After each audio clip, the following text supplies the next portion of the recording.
Takže dobrý den, já bych vás ráda přivítala na druhém dnešním bloku Superstudia Prague Art Week.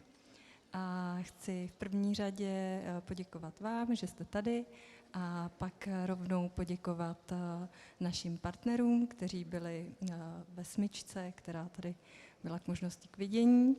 Jedním z našich sponzorů a partnerů je Vogue Čekoslovákia a já mám teď možnost přivítat tady Ondřeje Lipára z Vogue, který vás přišel pozdravit a možná upoutat pozornost na jedno speciální číslo. Dobré odpoledne. Já chci poděkovat, že tady můžeme být a že můžeme být partneři Prague Art Weeku. Pro Vogue je to, myslím, celkem logický, protože se snažíme nebejt jenom modní časopis a pokrývat toho trošku víc a myslím, že výtvarnému umění se věnujeme dlouhou dobu a soustavně. Dřív jsme si brali hodně na pomoc sestry Dostálkovi, jsem rád, že teďka nám s tím pomáhá právě Lenka. A v tom aktuálním čísle, který vychází dneska, tak krom jiného najdete právě profilový rozhovor s Magdalenou Jetelovou, který pro ty, kteří neznají, může být takový jako primer dobrý. A myslím, že dneska ta debata bude asi trošku hlubší a odbornější ještě než je ten článek, ale myslím si, že pro někoho, kdo tu oblast nezná tak dobře, tak je to jako super seznámení a super vstup. No a já jsem rád, že v tomhle budeme pokračovat. Když to číslo dostanete do ruky a nějaké výtisky tady jsou, tak budu rád, když se na tohleto podíváte. A jinak to číslo se hodně věnuje taky jako spiritualitě, duchovnosti v různých částech lidského života, nejenom v umění, ale trošku i v módě a ve všech dalších aspektech. Tak ještě jednou děkuji za tu možnost, předávám slovo, ať se to povede. Děkujeme. Zároveň právě zahajujeme blog, který jsme pojmenovali Art Career, a ten má jednoduchý nebo nejednoduchý úkol věnovat se kariéře umělců a umělkyň. Podtitulem festivalu je slovo Planned. Snažíme se zabývat plánováním a nějakým pozorováním toho, co nám z těch našich plánů vyklíčí. Proto jsme si dnes pozvali světovou umělkyni Magdalenu Jetelovou, která se mnou pohovoří o své umělecké praxi, která má opravdu široký rozptyl a velký mezinárodní přesah. A první diskuzi, kde předám slovo Janu Gajdušíkovi, kurátorovi Haverland Art Collection, kurátorovi Meat Factory a vlastně i kurátorovi aktuální výstavy Tadeáše Podradského v Kuze Bauch Gallery. Můžu doporučit komentovanou prohlídku, která je v sobotu dopoledne, 14 hodin. Máte katalog, zjistíme v katalogu. A pak naše rozhovory s umělci doplní takový mini rozhovor, který povedu s Michalem Novotným, ředitelem sbírky Národní galerie. A ten nám dá takový jakoby feedback nebo zpětnou vazbu, která bude jakoby z perspektivy instituce a jak se instituci pracuje s umělci. Takže nyní předávám slovo Janu Gajduškovi a Tadeáši Podradskému. Tak jo, tak já moc děkuju Lence za ten úvod a my jsme s Tadeášem, tak jsme si připravili takový průlet jeho tvorbou já bych řekl, že třeba za posledních 5 let. A to vám zkusíme takhle v rychlosti představit. Já možná ještě úplně na začátek, možná rovnou tam klikni ten další slide. Jo, tak úplně na začátek tak vám přečtu takový rychlý Tadeášův profil, protože určitě je tady i někdo, kdo Tadeáše nezná nebo nezná jeho tvorbu, tak já jenom přečtu tady takový medailon, aby jsme všichni věděli. Tak, Tadeáš Podradský je český umělec, tvořící na pomezí volného umění a designu. Je absolventem Vysoké školy umělecko-průmyslové v Praze a také holandské Design Academy v Eindhovenu.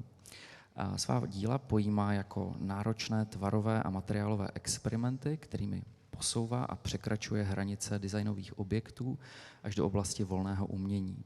Jeho práce jsou proto spíše složitými sochařskými plastikami, které svým povrchem jako mimikry maskují svou původní užitou funkci.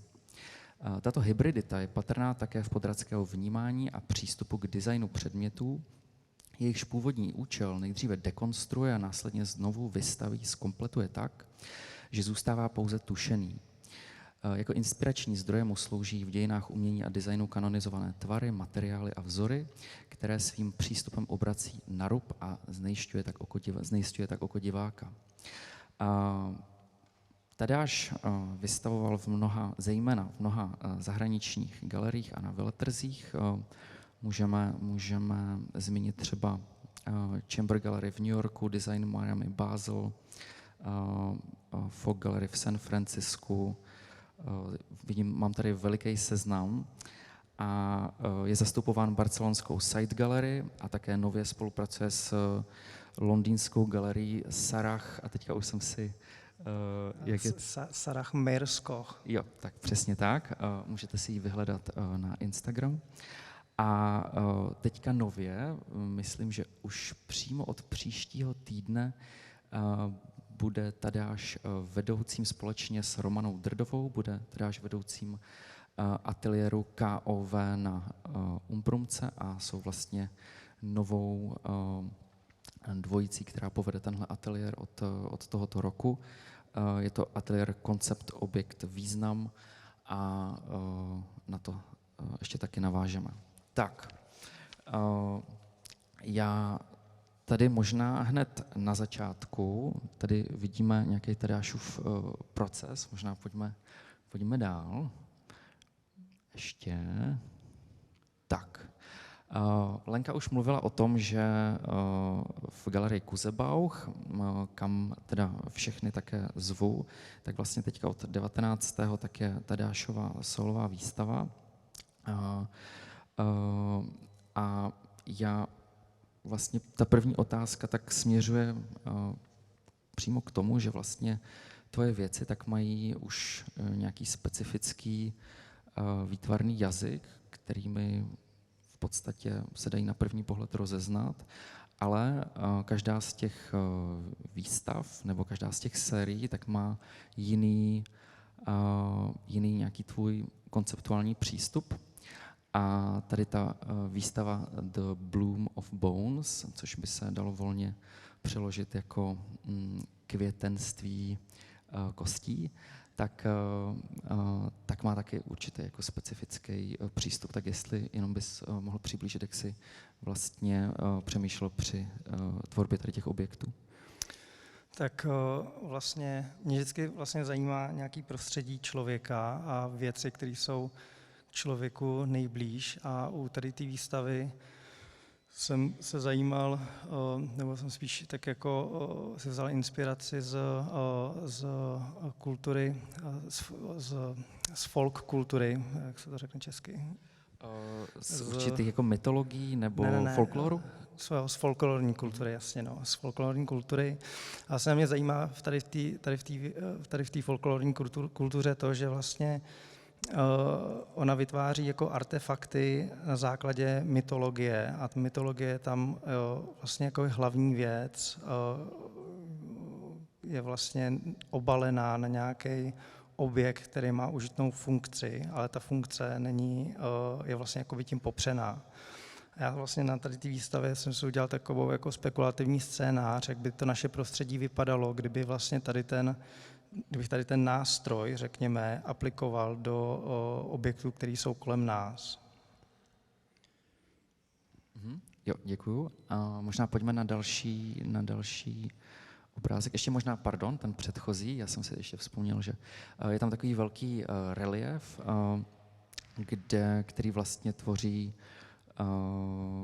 určitý jako základní motiv k té výstavě, tak jenom jestli bys ještě nemohl přiblížit tady ten relief a ten materiál, ze kterého to je? a ten relief tam není, asi vyfocený není.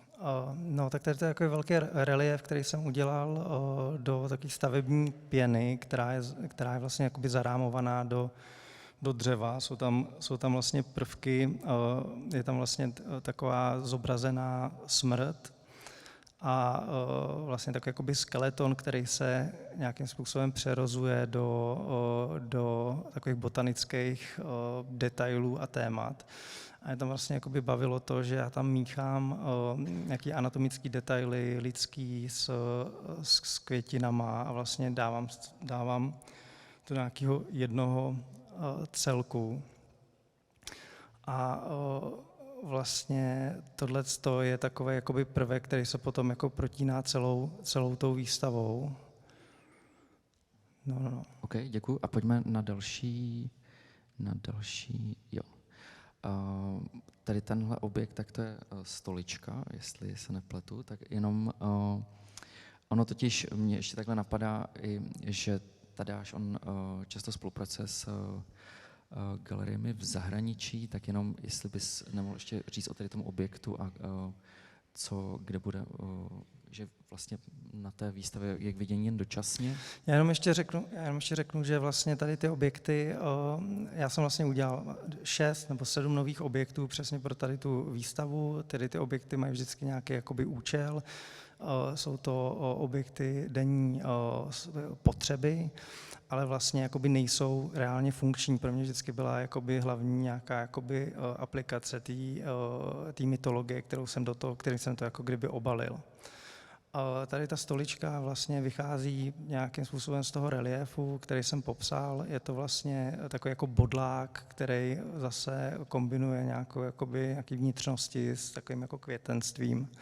Ale vlastně je to jakoby užitný objekt té stoličky a bude vystavená v Paříži v rámci Design Miami.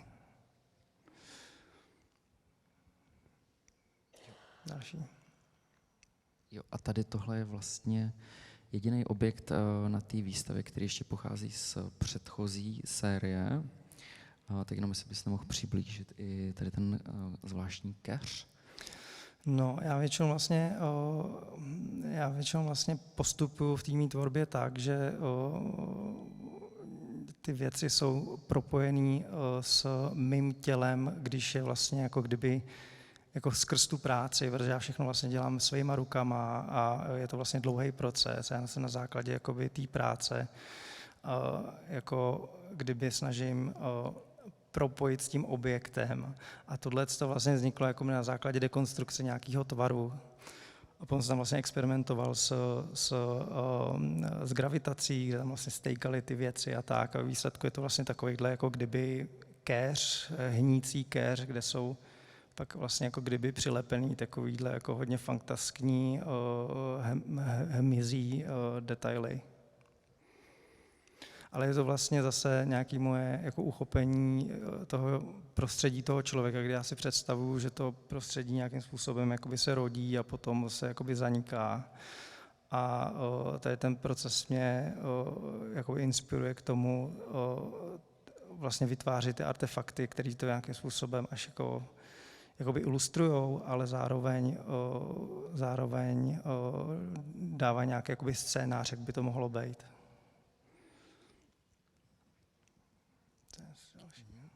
Jo, tak tady lampa s názvem Morphis. A ta je ze které série? Je to tak? Metamorfózy? To je ze série Metamorfózy. Sérii Metamorfózy jsem vlastně začal v roce 2020.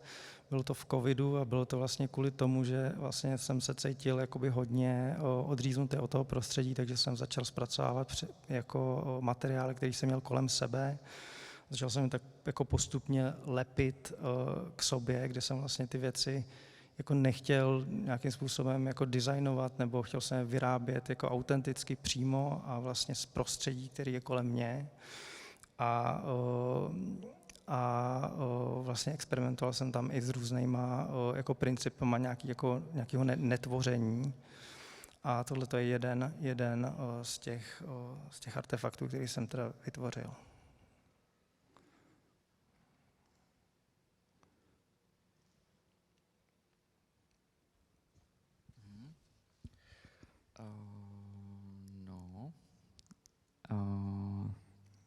můžeme. Jo, možná Tady to je- zase k té... Tady to jsou všechno artefakty jakoby z té série Metamorfózy, která byla docela rozsáhlá, protože já se dlouhodobě zabývám vlastně jakoby toho prostředí toho člověka a používám se vlastně tady ty objekty, které jsou vlastně víceméně jakoby užitný jako formálně, nebo to se týká jako objektovosti toho, ale zkoumám různý principy a různý témata. A právě tady ta celá série měla začátek v covidu a postupně se jako kdyby vyvíjela a přetransformovávala do dalších prací. Tady to, no. Jo, já mám možná tady u tohoto objektu, tady toho zrcadla, tak je tam možná i detail, ale možná není. Pojď na další, ne, pojďme zpátky. Tak jestli bys ještě nemohl přiblížit tady určitou inspiraci i těmi benátskými zrcadly a i těmi křesly a těmi detaily, které vlastně se konkrétně u tady toho kusu vyskytují. Tady u toho vlastně já jsem byl na rezidenci v Benátkách měsíc, kterou jsem vyhrál a tam to bylo právě taky, bylo to v covidu, kdy Benátky byly zavřený, všechno bylo úplně prázdný, takže já jsem tam byl vlastně měsíc sám v tom městě, nikdo nechodil ani ven. A já jsem mohl studovat ten craft toho benátského zrcadla, který vlastně už jakoby skoro zapomenutý. Udělal jsem vlastně takovýhle jakoby zamyšlení, co to vůbec jakoby to benátské zrcadlo je. Tady ta práce se jmenuje Fading Reflection a nějakým způsobem se jakoby kriticky zabývá tím, že vlastně ta tradice umírá a potřebuje se nějakým způsobem jakoby znovu uchopit. A já jsem to uchopil takhle, kdy vlastně jsem si představil, že vlastně to zrcadlo může být jakoby na ruby a naopak místo toho lesklého, hezkého skla, kterýho jakoby ty lidi oslní, tak mu vlastně těm lidem ukázat vlastně tu druhou stranu, jako kdyby ty vnitřnosti toho zrcadla, no, to hrubý dřevo, lepidlo a takovéhle věci. A tady tohle zrcadlo tak vzniklo pro specifický účel, pro výstavu ve francouzském zámku Château Lunéville, jestli to říkám správně, a možná si bys mohl přiblížit jako ty jednotlivé detaily a Tady to vzniklo na výstavu East and West do zámku Holenek a v současné době je vystavený v zámku Lunéville ve Francii. Takový moc hezký výstavy, která se právě zabývá krásou a jakým jako kritickým uchopením krásy a je vlastně naroubovaná na určitou historickou postavu. A vlastně tady to zrcadlo bylo do té výstavy vybrané. Nicméně tady vlastně to vzniklo na tu výstavu East and West, kdy já jsem strávil nějaký čas na tom zámku a objevil jsem si tam takovýhle jakoby detaily toho zámku, který tam vidíte, ty tři takový zlatý a starý řezby. A vlastně jsem pro ně udělal jako kdyby celý nový kontext a nějakým způsobem jsem mi vrátil do toho zámku. OK, a já mám ještě na Tadeáše takovou otázku. Jak vlastně s Romanou Drdovou plánujete přistoupit k nějakému jako širšímu uchopení v rámci toho vedení ateliéru KOV na Umprumce? No, protože ten ateliér byl vlastně jakoby historicky zaměřený na materiál, tak tohle tam určitě chceme podržet a určitě to bude zaměřený na materiál a objekt, ale pro nás je hodně důležitý tam rozšířit prostor k nějakému jako kritickému uvažování a vůbec jako k teorii. A vlastně chceme, aby studenti jako objektovost, řekněme, dokázali zpochybňovat jakoby různýma médiema, aby se dokázali vyjadřovat nejenom jakoby v tom objektu, ale o tom objektu i v jiných jako principech nebo v jiných jako médiích. A já ještě vím, že ty jsi studoval v Holandsku, to znamená, že a zároveň jsi tam několik roků žil, je to tak? Jo. A teď mě zajímá, jestli nějakým způsobem jako i tímhle směrem bude to propojení té činnosti toho ateliéru. No, jako mělo by být, to je vlastně něco, na čem vlastně teďka intenzivně pracujeme, že se snažíme o nějaké jakoby propojení s tamní jako školou a vlastně i snažíme se zařídit vlastně, aby vlastně tamní tutoři a učitelé vlastně jezdili k nám na nějaké jako workshopy, aby to byla nějaká jakoby dlouhodobější spolupráce, která by mohla jako obohacovat právě jakoby přemýšlení o užitných jako věcech, trošku prostě jakoby jinak, než je jako známe. Super, já moc děkuju a od nás je to všechno a já teda ještě jednou zvu na Tadeášovu výstavu v galerii Kuzebauch a příští rok možná, nebo určitě, tak uvidíte jeho věci i v rámci jedné z kolektivních výstav v Meet Factory. Tak jo, moc děkujeme. Děkuji. Tak já ještě jednou vás tady všechny vítám a v první řadě bych v krátkosti představila Magdalénu Jettelovou. Myslím, že není moc lidí, kteří by neznali její tvorbu, ale dovolte mi teda zopakovat, že Magdaléna Jettelová se narodila do česko-německé rodiny v Semilech. V letech 1965 až 71 studovala na Akademii výtvarných umění v Praze. Z toho rok strávila v Miláně na Akademii di Brera, kde se mimo jiné spřátelila například s Janisem Kounelisem a seznámila se s tezemi hnutí Arte Povera. V 80. letech emigrovala do Německa. Její tvorba byla v zápětí představena v předních světových institucích, včetně Tate Gallery, newyorské MoMA, MAC ve Vídni a na mezinárodních přehlídkách jako Biennale of Sydney, Documenta 8 v Kasselu a další. Pedagogicky působila na Akademii umění v Düsseldorfu, kde učila v ateliéru po Josefu Beuyssovi a následně na Akademii výtvarných umění v Mnichově. Mimo jiné pak na spoustě dalších univerzit v New Yorku například hostovala jako hostující profesorka. Aktuálně žije a tvoří v německém Berghainu. Je to takhle správně? Chcete něco dodat, nebo byl to správný úvod? Byl to správný úvod. Ono je to až hrůza, když člověk slyší takovéhle věci. Já už jsem tady jak Metuzalem, to mi promiňte. Vlastně já jsem měla pocit, že to jde na toto téma jako a jsem moc ráda, že jsem vás poznala, tak aspoň vidím. Teď jsem byla na výstavě v Drážďanech, že jo, kde vlastně FIGHT zorganizoval velkou českou přehlídku od teda vlastně už 20. let až po současnost, což byla teda opravdu velká práce pro něj a všichni se zděsili, jak je to neuvěřitelně vázáno celá ta tvorba česká na surrealismus. A musím vám říct, že i vaše práce mě to také připomíná. A to je zvláštní, já úplně žasnu, protože kdysi v Čechách na té škole, že jo, vlastně od Kotíka, od těch profesorů, ty přednášky vždycky skončily jenom u surrealismu a my jsme chtěli vědět něco víc.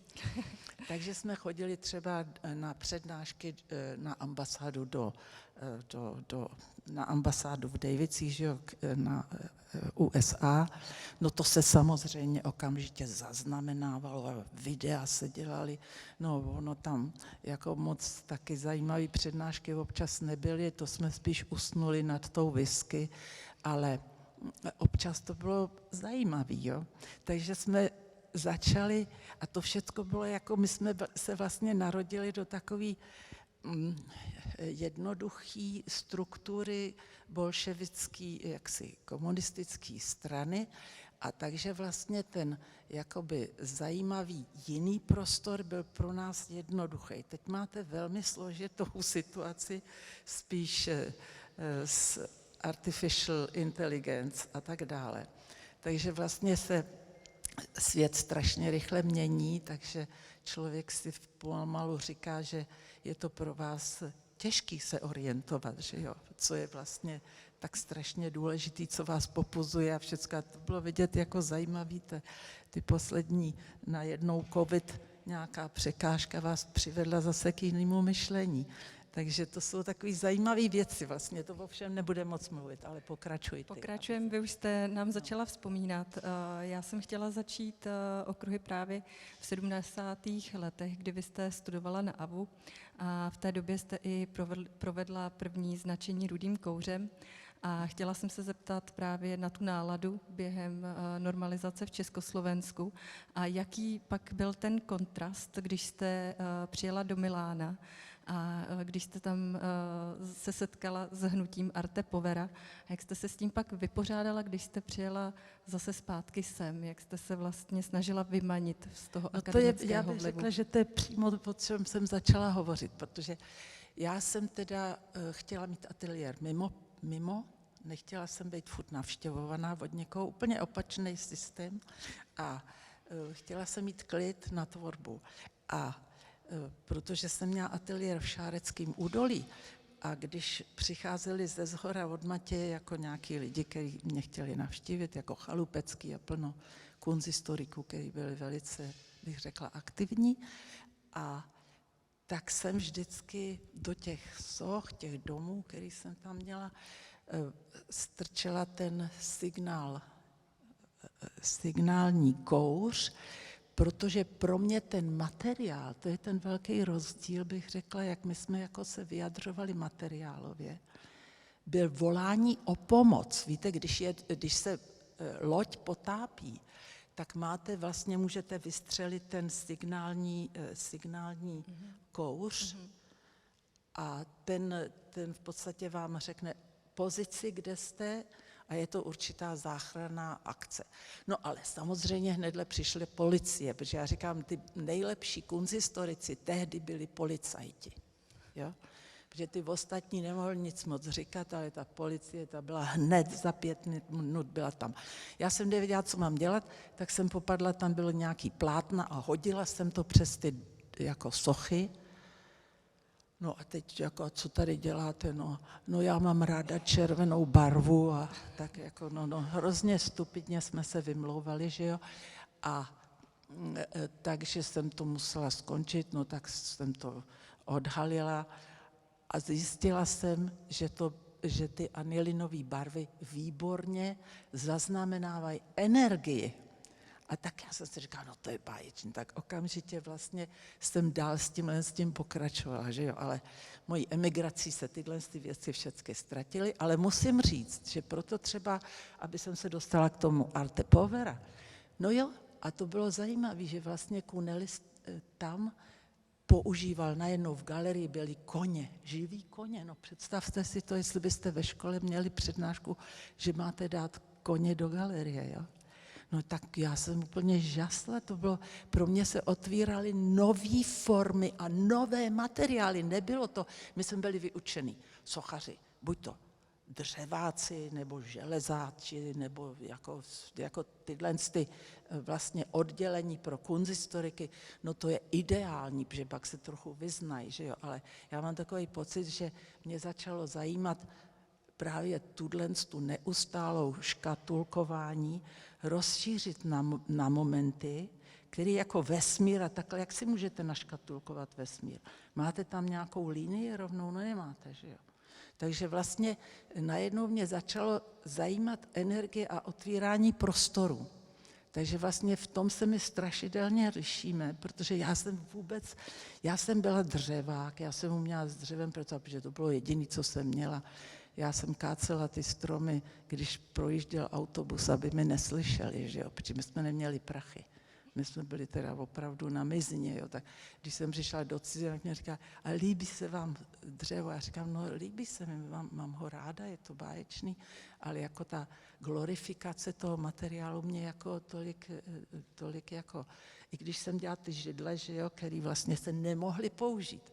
Já jsem používala všechny ty objekty, stoly, židle, moje stoly všechny padají, na židli se nedostanete, hrabal se tam vyhrabal, ale jinak jako málo kdo jiný. No a tak dále, no teďkon hníje ta židle, že jo, Pospíšil se o to nestará, no jsem docela smutná, protože by se to mělo Meda si to přála mít jako vlastně místo sochy svobody v Praze, protože ona vlastně za mnou odplula, ta židle stará, skoro až do Německa, to bylo roztomilý. Pak mě volali ze zoo, že si mám vyzvednout svoji židli, která skončila na stromě. Tak proto, Během povodní. Během povodní, no. Tak jsme to zase Medě vrátili, ta zase hnila tam, že jo, no tak ono dřevo nevydrží, to vy máte lepší materiál. Ale mně šlo furt právě asi víc o to buřičství. Já jsem vlastně byla buřič a jsem do dneška jako se snažím být. Je to nebezpečný, protože už jsem tam v té Patagonii skoro přišla o život. Teda. Tam se dostaneme. Já Dobře. ještě bych ráda navázala na ten kouř. Myslím, že určitě. Myslím, že vaše značení kouřem a volání o pomoc, jak jste říkala, se vyplatilo, protože možná na něj zareagoval kurátor Michael Compton, který vás objevil a díky němu jste pak překročila hranice východní Evropy a v roce 1983 jste jako jediná mladá umělkyně z východní zóny vystavovala v Tate Gallery v Londýně. Mě by zajímalo, jak vás pan Compton objevil a pak s jakými poměry jste se tam setkala, s kým jste se tam seznámila, jak to probíhalo, jestli to byl zase šok, nebo jestli to bylo jednoduché. Šok to byl příšerný, protože to bylo New Art Exhibition, se to jmenovalo. Michael Compton, do Československa nepřijížděli kunsthistorici, bylo jim zamezeno přijíždět, že jo, jako do Česka. A takže to byla ta Meda a potom přijel Michael Compton, který navštěvoval samozřejmě starší generaci, já jsem byla prťavá, tak to je ještě ne to. Ale on zkrátka pak přišel ke mně do ateliéru a já jsem tam zrovna budovala ty schody, který se mi jako, ten ateliér byl menší než ta socha, ještě jsem si otvírala ten prostor nahoře ve střeše, takže aby se tam dostalo. A Michael Compton mě opravdu vybral jako jedinou mladou, protože to bylo New Art, ne teda vlastně Kolíbal, Šimotová a vlastně tato našich otců, řekněme, generace, které jsme si strašně vážili. My jsme si opravdu svých předků hrozně vážili. A takže vlastně to bylo takový, najednou takový skok úplně do, no jak Alice in Wonderland, protože najednou tam byl Beuys. Vedle mě zkrátka ty mašiny z toho Ruhrgebitu, že jo, tam čoudili, že jo, teďko čoudil taky teda i Kunelisku, k podivu zase v jiných těch věcech. Já jsem se najednou ocitla mezi současnou společností anglických umělců, jo. Tony Craig, Richard Wentworth, já nebudu tady otrávat s jménama. A to bylo fantastické, to bylo jako Gormley a všichni tyhle pánové, kde jsme se pak dostali dokonce na akademii a kde jsme zase vedle sebe učili. Tak ono je vždycky je to zajímavé, že vlastně ta vaše už intence taky objevit ty mladí je absolutně zdravá a fantastická. Já bych řekla, Poláci jsou tam daleko šikovnější a rychlejší. A já jsem proto přišla, protože to chci podporovat a mám pocit, že v Čechách já smekám klobouk před každým mecenášem, protože říkám, Medičiové tady nežijou, ale každý, i kdo trochu podporuje totiž umění, v umění jako v jediné divizi se tam neobjevují fejky, ty se poznají rychle. To se pozná strašně rychle. V umění vlastně těm umělcům jde opravdu o ten život sám kolem té tvorby. A to je, myslím si, to rozšíření, jak jste o tom mluvil, že je vám taky velice důležitý, že jo? Protože nejen ten objekt sám, ale vlastně tím objektem, tím obrazem, ne popisně, ale to je to těžký právě, jak se to člověk má naučit, že jo? Ale opravdu ukáže jinou dimenzi rozměru. jo? Vesmírných rozměrů vůbec našeho vnímání. Já už přestanu. My se rádi všechno poslechneme. Já bych jen uvedla, že vy jste pak nejspíš i z části na to konto v roce 1985 odešla do exilu. Když jsme spolu poprvé mluvili do telefonu, tak jste mi říkala: holka, oni si všichni mysleli, že jsem to tam měla všechno naplánovaný, že si galerie mě jenom podávaly, ale ve skutečnosti jsem si tu cestu musela prošlapat sama, což mě nesmírně zaujalo. A proto jsem se chtěla zeptat, co vám nakonec pomohlo se zorientovat, nebo jaké jste možná udělala i přešlapy, co byste poradila vlastně mladým umělcům. Já si myslím, že je to opravdu naše aktivita, protože my jsme nějak posedli něčím, já si nic nepamatuju, co mě jako takhle okolo mě je, ale ten cíl vlastně toho, co mě zajímá, jsem zatím šla jak nějaký tygr úplně, to je jako zvláštní. Já jsem třeba řezala sochu v Londýně na silnici, jo, já se až za to stydím dneska. Rozumíte, ty představy, že někam přijdete a někdo vám dá ateliér a všecko vám zaplatí, jsou směšný. Každá malá pomoc byla samozřejmě fantastická. Mě třeba ukradli tam zrovna na té silnici, já jsem se potřebovala vyčůrat. Až tak jsem poprosila toho vedlejšího pána, jestli by mi nepohlídal moji pilu. A on mi ji ukradl a utekl. Takže jsem se vrátila a nemohla jsem tu sochu vůbec dodělat.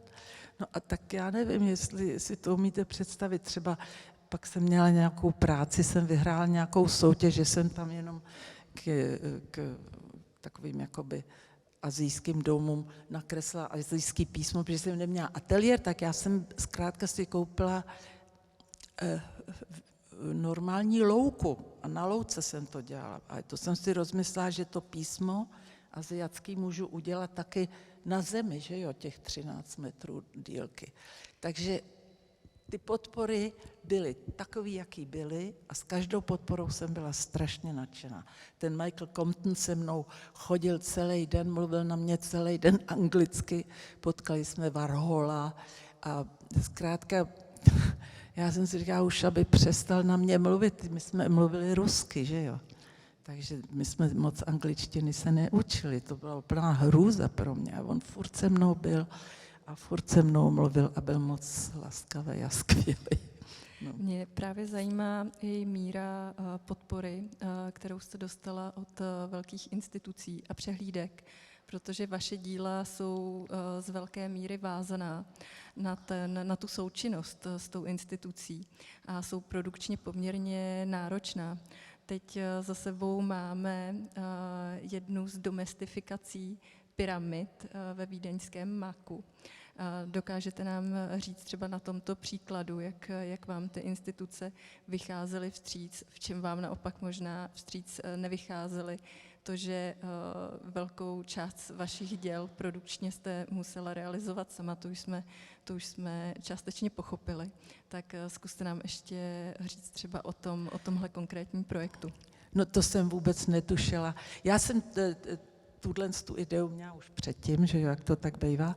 A i v New Yorku jsem ukazovala před touto pyramidou už nějaké věci. Ale tahle idea se zalíbila Petr Neuverovi ve Vídni, který otvíral muzeum tím vlastně jako Umprum muzeum, tím, že vlastně dal prostor najednou nechat vykopat asi 5 poschodí pod muzeem pro ty jelení rohy a pro všecko, co už nikoho nebavili. A dal to vlastně nový generaci umělců k dispozici. A tam bylo právě to zajímavé, že on zkrátka, jeho vůbec nic jiného nezajímalo, nežli opravdu podporovat toho umělce. To bylo zrovna, to muzeum bylo zrovna restaurovaný. Všecko, perfektně. A on to nechal absolutně zase všecko ochránit, tam kolem každého toho sloupku, to trvalo fast skoro 2-3 měsíce, než jsme to všecko jako vyrobili. A jeho kancelář byla přímo tady ty levý dveře nahoře, jo. Tak tam byla vlastně jeho kancelář, takže on nemusel pracovat. No samozřejmě, že pracoval jinde, ale já si ho nesmírně vážím, protože chci říct, že každý umělec, když dostane pomoc od kohokoliv, nebo od zkrátka, tak já si těch druhých lidí nesmírně vážím, protože bez této kolaborace vlastně není jim možné, aby něco vzniklo. Teď je jenom o to, co se má podporovat, aby to mělo tu šířku toho umění, protože já říkám, že umění je vlastně jako krásná louka. A nelze říct, že jenom pampeliška je to nejkrásnější. Tam máte bodláky a všecko možný. A to je právě to zajímavé, že ty umělci, že jich je množství a že vlastně se to umění v celku takhle vyšupuje nahoru. No a někteří umřou, někteří zase neumřou, tak to jako je ten život normální. No. Chci se taky zeptat na podporu sbírek a sběratelů. Zakoupil si někdo například takovéto dílo, které se absolutně nevejde do běžného interiéru? No náhodou jo, i takový lidi se najdou. To mě totiž i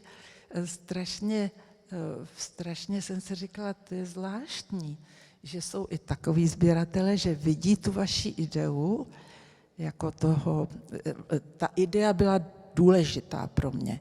Já jsem si říkala, já jsem tady cizí prvek a teď vlastně vemu do toho muzea, kam mě zvali, taky cizí prvek vlastně z Afriky, formu jednoduchou a budu ji konfrontovat s tou současností. Najednou vidíte fantastickou věc, že jak se vlastně ta jednoduchost prosadí proti těm miliardám ozdůbek, které tam v tom muzeu byly.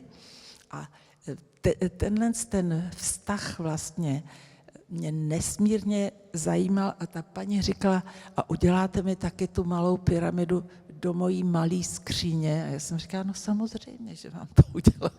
Takže tak je jedna pyramida, ta je zavřená v nádherný starý barokní skříni.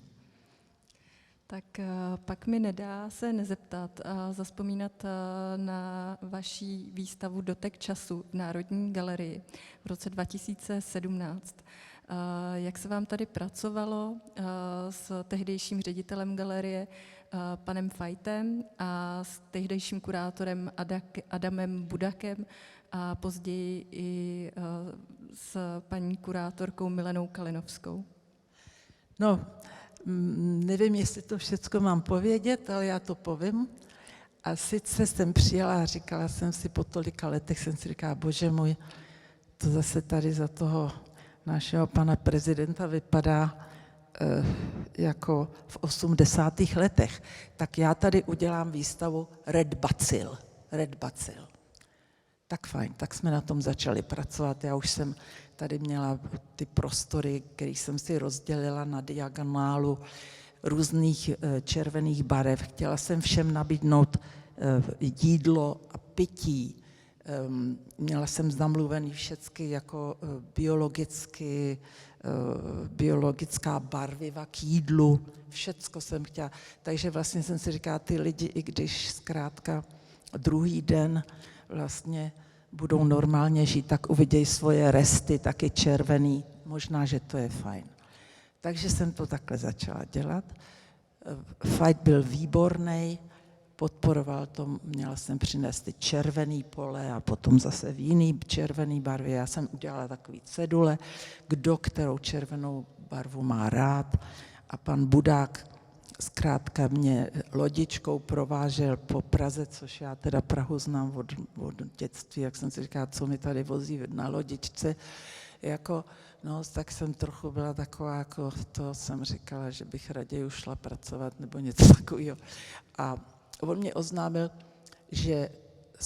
že v tom pokračovat nebudu, že to je zakázaný. A já jsem se strašně naštvala, já se umím naštvat hrozně. A já jsem říkala, no co si to dovolujete, no to jako mě sem pozvete. Já tady na tom. A on říkal, nemáme na to peníze. Nemáme na to peníze. Tak a bylo to. No tak to je jako dříve komunisti zakazovali výstavy, že třeba nefunguje elektrika. Vždycky to byla nějaká výborná výmluva. Jsem si říkala, no to je opravdu, to je jak ty 80. leta, na to jsem zvyklá. Tak víte co? Já vám zakazuji, abyste se mnou dál hovořil a já si přeju, aby okamžitě jsem byla přidělená k jiný kurátorce, protože jsem Milenu Kalinovskou znala z New Yorku a řekla jsem, okamžitě si přeju změnu kurátora, což pan Fajt udělal. Milena ke mně přišla a řekla, musí se to předělat, nejsou na to peníze. No tak jsem to zkrátka zatopila vodou, že jo, a udělala jsem vlastně ty naftové pole a prostřelovala jsem to vlastně těma střelama v Iránu, v Iráku, kde se zaznamenávaly jenom ty atitudy, že jo, jako kde se právě konkrétně projevovala válka. Takže, jo, ale jeho argument, já jsem říkala, kde máte argument, jako pane, jak se jmenoval ten hrozný Budák. pan, pane Budáku. A on ten chudák mi řekl, jakože, že já urážím mojí prací, představte si to, že já urážím mojí prací naše přátele, protože tady byl Ai Weiwei. Já si říkám, no tak prosím vás, jestli jste informován o jeho tvorbě, ten naopak proti tomu komunistickému teroru byl ve vězení a všecko. Proč já bych měla někoho tady urážet? Já tady přeci přijedu s tím, že jsem pozvaná od Národní galerie udělat retrospektivu a já to chci ukázat i jako to, co vlastně mě zajímá, to, co ten svět je. No tak takhle to bylo, abych to zkrátila. Takže vlastně já si musím říct, že ta spolupráce byla velmi zvláštní, ale ze strany pana Budáka. Děkujeme za upřímnost. A já bych pak ráda navázala, vlastně i tento projekt nějak promlouval o tom, že vy se často ve svých dílech vztahujete k prostoru, ke světu. Vašim dílům je vlastní to, nebo já v nich vidím to, že cestujete, ráda objevujete. Ty vaše projekty vlastně rostly. Byla jste s projektem na Islandu, s podobným projektem nebo s pokračováním projektů s laserovým zaměřováním. Jste pak byla i v Patagonii. Mezitím několik dalších projektů proběhlo na různých koutech světa. Ale co mě v tomto aspektu ve vaší tvorbě zajímá, je to, co už jste zmiňovala, že často ta produkce šla pouze a pouze za vámi.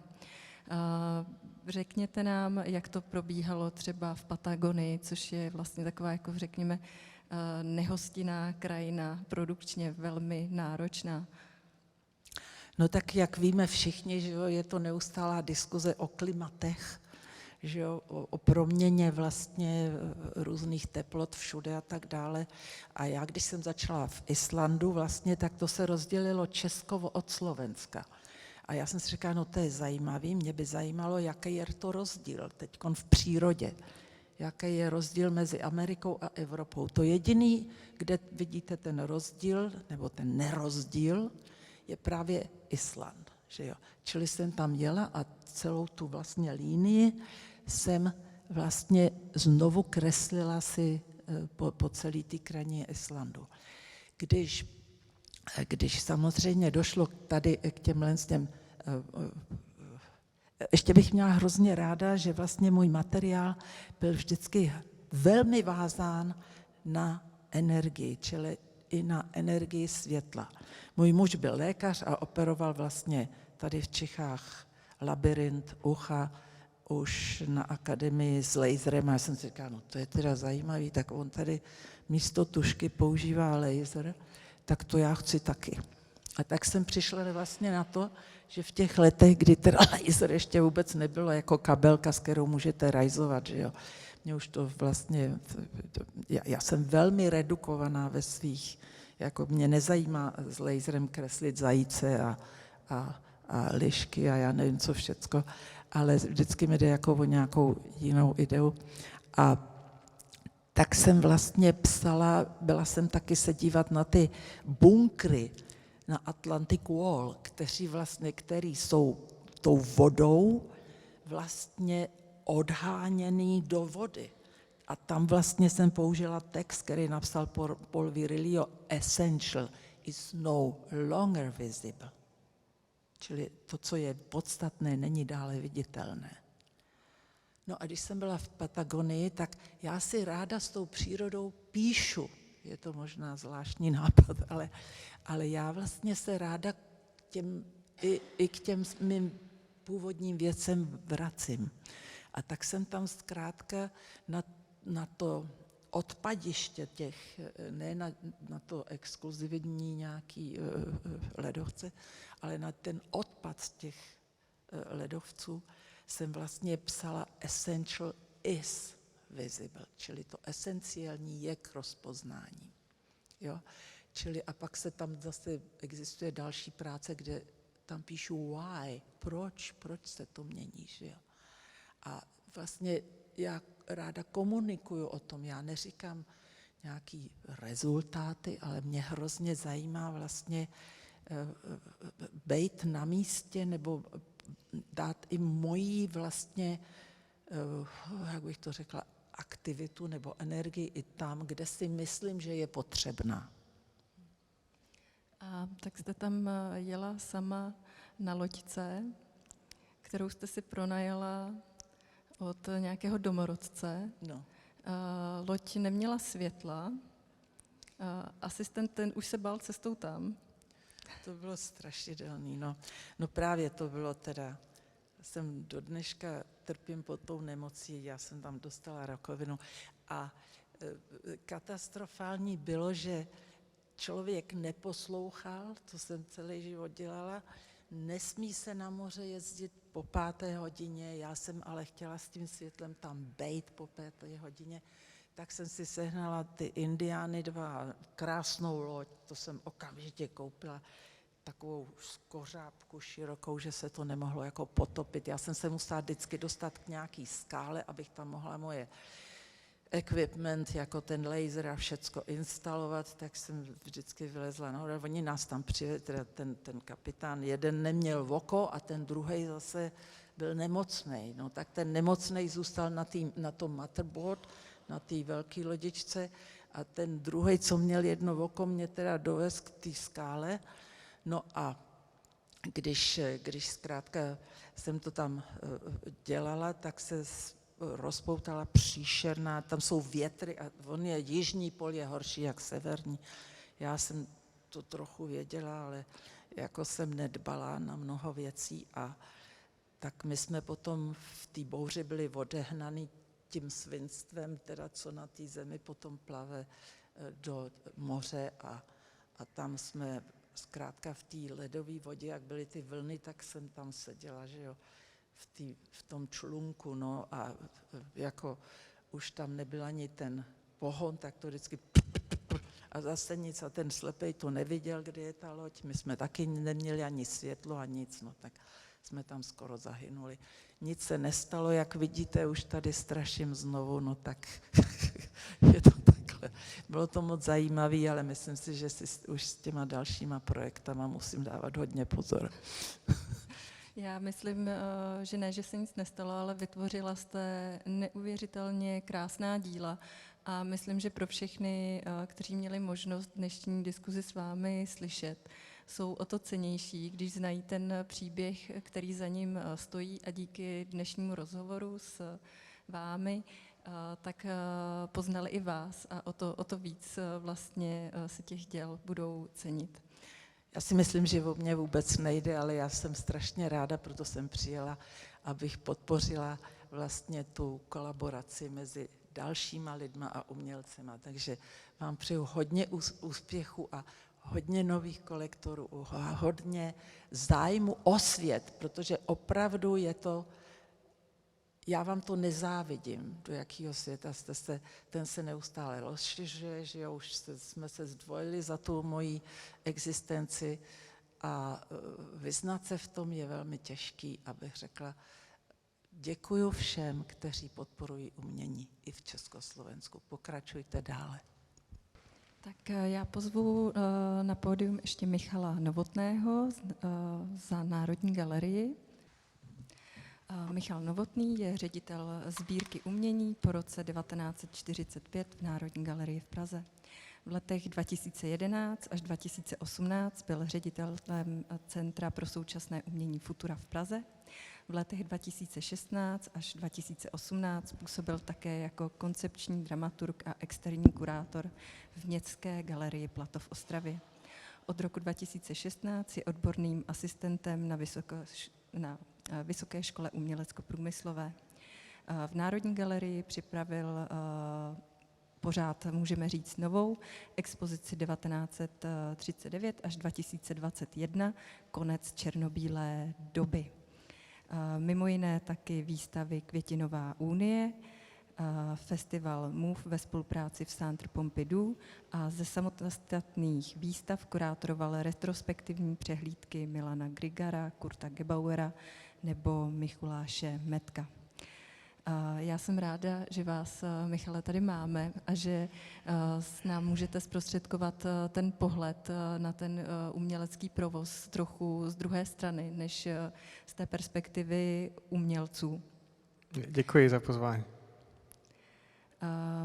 Mě by zajímalo, za jakých okolností lze z pohledu dramaturgie Národní galerie uvažovat vůbec o například výstavě současných mladých umělců, řekněme v rámci jako solové výstavy. Jaký research tomu předchází, jak vlastně tu dramaturgii připravujete? Jednoduše, jak se sem ten umělec dostane? Dobře, tak mnoho lidí si myslí, že je to tak, že mám nějaký prostor a rozpočet, tak tomu bývá v jiných galeriích. V Národní galerii tomu tak není. Národní galerie je centralizovaná a má 5 sbírek a má taky velmi složité rozhodovací procesy o tom, co se bude vystavovat. To znamená, ten rozhodovací proces začíná tím, že se já a moji 4 kurátoři sejdeme a začneme uvažovat o tom, co bychom dělali. Já vždycky, jak to všude říkám, si myslím, že by ty veřejné finance měly být využívány nějak proporčně, to znamená, snažíme se dělat co nejširší záběr toho umění, ať už jako se týče věku těch umělců, zkušeností, ale jejich přístupů. Potom nejméně 2 roky před tím rokem, kdy se ten projekt má odehrát, následuje tzv. Kurátorské plénum, kde jsou všichni kurátoři Národní galerie, všichni ředitelé sbírek a vlastně obecně všichni umělečtí pracovníci, kde ten kurátor, který ten projekt připravuje, prezentuje a tam tedy mimo nějaké hlasování, ale nějakou jako diskuzí se vybere nějaká část těch projektů. Ty jdou potom na takzvanou dramaturgickou radu, kde už jsou jenom tedy těch 5 zástupců, ředitelů sbírek, generální ředitel a tak dále. Zase ta umělecká část Národní galerie, kde se řeší vlastně ty dramaturgické linie, to znamená, v které budově ten projekt může být, jakým způsobem ty budovy, kterých, jak víte, je 7, využijeme. A následuje takzvaná výstavní rada, kde se většinou zjistí, že na to nemáme peníze a potom se tady rozhodujeme, které projekty vůbec můžeme udělat a za jakých podmínek. Nicméně ten výstavní plán jde do realizace pouze, pokud jej podepíše generální ředitel jako statutární orgán. To znamená, to hlavní finální slovo má vždy generální ředitel. Možná je taky ještě dobré říci, že jak asi víte, tak ten příspěvek Národní galerie, nebo respektive ten příspěvek státu, jakožto příspěvek organizace Národní galerie, se pohybuje někde okolo 230–250 milionů korun.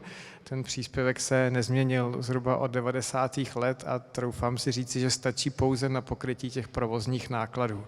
Ten výstavní rozpočet, který za Jiřího Fajta byl, když jsem já nastupoval, někde okolo 100 milionů korun ročně na těch 7 budov, budov, o kterých se bavíme, tak je v současnosti někde okolo 35 milionů korun ročně a jsou to peníze, které si Národní galerie vydělá další činností. To znamená, dá se trošku zjednodušeně říci, že Ministerstvo kultury platí pouze údržbu těch 7 budov, o které se my staráme, a údržbu těch 400 000 děl ve sbírce Národní galerie, které jsou uloženy v depozitářích. Tak a i přesto se vám podařilo To je překvapivé, že ano. otevřít novou expozici moderního umění, kde je zastoupeno i spousta současných vlastně českých autorů. Jak to je tedy s nákupem uměleckého díla a pak s následným vystavením v expozici? Tak to také není úplně pozitivní téma hovoru. Bohužel asi zase, jak víte, nebo co se týče té mojí sbírky, nebo tu sbírku, kterou já jako ředitel spravuju, tak to má zhruba 10 000 objektů. Z nich bohužel pouze 10% má dataci po roce 1989 a troufám si opět říci, že z těch 10% tak 7 je nevystavitelných. Jo? Ta akviziční politika šla po roce 89 zásadně dolů. Ty objemy uměleckých děl, které se kupovaly před rokem 89, hlavně v 80. letech, jsou absolutně nesrovnatelné s tím, co se kupovalo po roce 89. Zase to souvisí, jak asi víte, s tím společenským vývojem, že instituce jako symbol té předlistopadové státní moci byly v těch 90. letech vlastně opuštěny všemi, včetně tedy státu, ale i občanů, kteří na ně častokrát pohlíží jako na jakýsi moloch, který by se měl nejlépe zprivatizovat. To znamená, vlastně v tom současném systému, kdy existuje na Ministerstvu kultury, zase jak možná někteří víte, takzvaný akviziční fond, který slouží právě pro akvizici děl sbírkovým organizacím nebo institucím, do kterého nicméně Národní galerie jako příspěvková organizace Ministerstva kultury nemůže žádat. Takže v podstatě, nebo respektive může do něj žádat s některými výjimkami, ale ne na současné umění. To znamená, jakékoliv současné umění by měla vlastně kupovat z toho provozního rozpočtu, který stačí pouze na pokrytí údržby těch budov a depozitářů. Jo, to znamená, samozřejmě jsou nějaké jakoby další peníze, účelové rotace a tak dále, ale bohužel to není systematické, zase to není tak, že bych já měl nějaký rozpočet, i když jsem o něj mnohokrát žádal, prosil, kdyby to bylo třeba 100 000 korun ročně, tak by to bylo alespoň jakoby systematičtější, než to je doposud.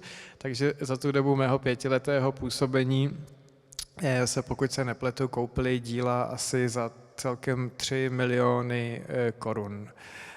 3krát, asi ve 3 nákupech. Bohužel jeden z těch nákupů bylo pouze jedno dílo, což nebylo úplně z mojí vůle, a potom ty zbývající nákupy jsme připravili tak, aby jsme kupovali vlastně za co nejmenší ceny, to znamená okolo 100 až 150 tisíc korun, co nejvíce umělců, protože je potřebujeme, abychom aspoň zajistili nějakou jako elementární čitelnost té scény v tom polistopadovém vývoji.